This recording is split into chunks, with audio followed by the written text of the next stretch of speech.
So we're going to show you guys how to calibrate the box width sensors. This is for machines with the newer smart cylinders only. So you always want to start with both boxes completely in, completely retracted.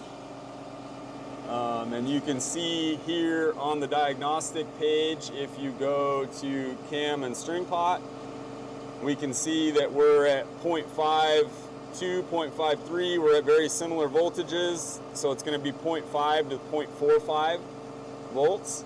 So we can see we're all the way in there. And what you're going to want to do, make sure they're all the way in, and then we're going to come up to the front of the machine to the slave box.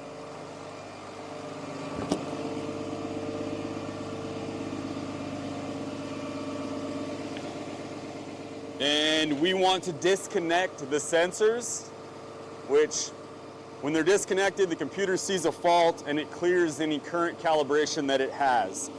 So for the box width sensors, the two harnesses you're going to want to disconnect are the C21, C22. So you can see it's these top 2 3-pins right here.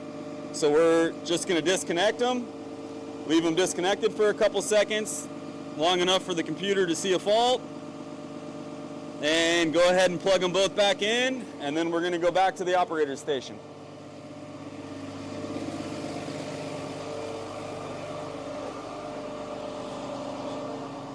So this is a really simple process. All you have to do after you've disconnected them to clear the cal is run them both back out.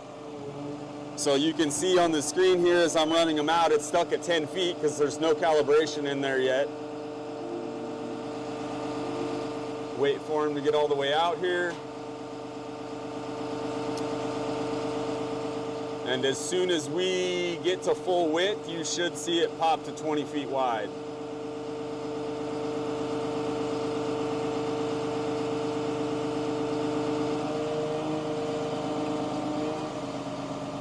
So right there you can see it's at 20 now. So what that does, when you disconnect it, it clears the calibration. As soon as you plug it back in, it accepts that first value that it sees from the sensor feedback as its closed voltage.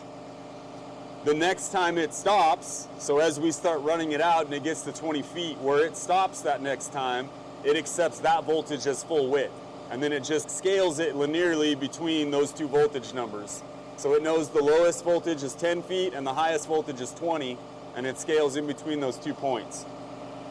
So yeah, it's simple as that. Calibrate your box width sensors.